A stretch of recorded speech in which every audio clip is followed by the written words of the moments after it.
Don't forget to go to ashkicking.com for pound the best home health and beauty fragrance There he goes. What's going on, y'all? Dante Foxy Nation. Damn, you're all over the place. All over. What's going on, y'all?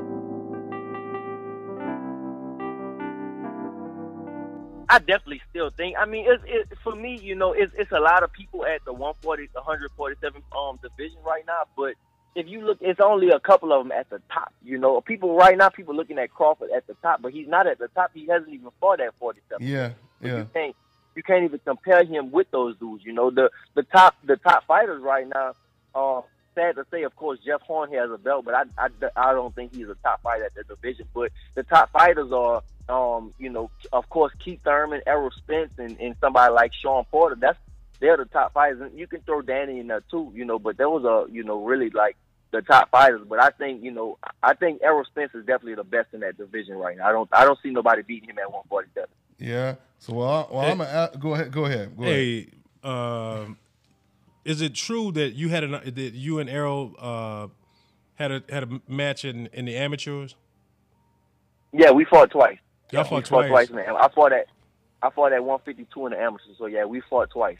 Oh, okay. And how did that go? Well, the first fight, you know, it was real close. He beat me both times. I definitely Ain't no shame in that. He beat me both times.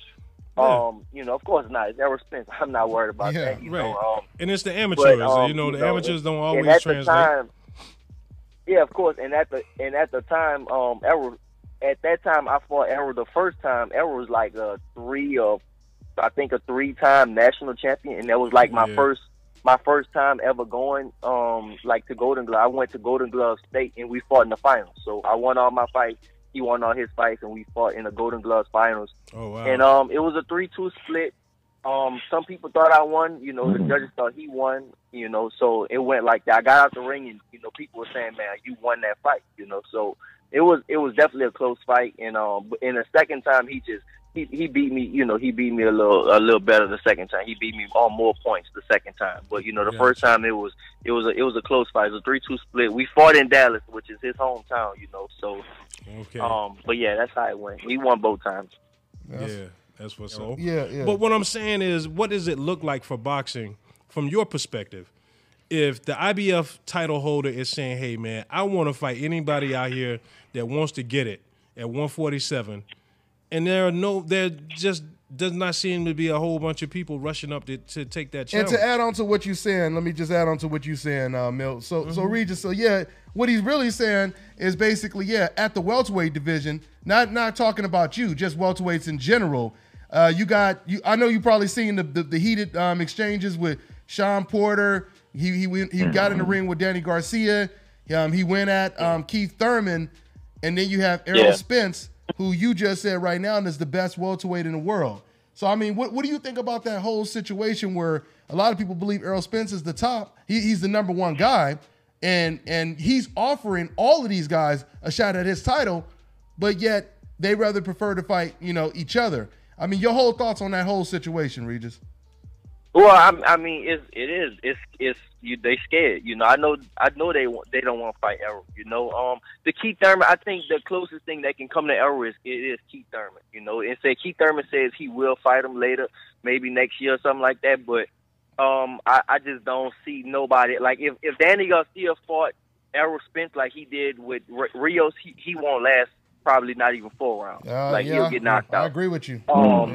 Sean Porter, I think he can knock out Sean Porter also.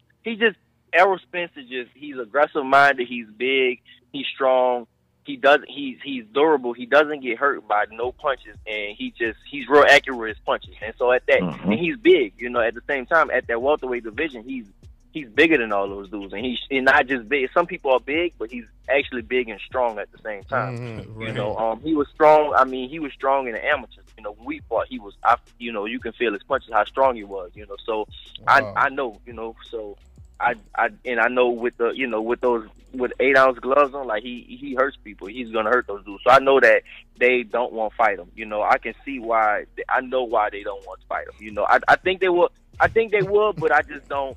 You don't. See it ain't nobody. Gonna be soon. I'm sorry, man. This is cracking me up, though, man. For boxing, you don't see nobody calling out. You know, and he's one of them. Let me tell you, man. You know, I've been watching. right. I've been watching Yeah. boxing for a mighty long time, man. And I remember back in the day, you know, even Spence, when he had to face Tyson, he didn't say, "Hey, man, I just leave these belts over here, man. I'm not gonna take this fight." You know what I mean? He stepped in the ring with Mike Tyson. There was a lot of people that didn't want to fight Mike back then. Yeah. You know, Mike doesn't get the credit that he deserves now. I mean, people don't take into account the man won the championship at 20 in 1986 and then lost to Evander in 1997, 11 years later. So that man was not still the same man that he was prior to going to prison. But I digress. I've seen Mike Tyson put fear in people, but they get in the ring with this dude, man. And it's like, hey, man, sometimes it's nut cutting time. You got to pull your pants up, man. It's nut cutting time, man. And I just cannot understand how it is, man, that he is like, hey, man, somebody come. If you want to come get this, come get it. But they don't want that smoke, man. Yeah. And I'm baffled by it. I'm baffled by it.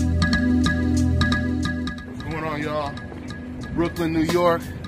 It's going down. This how we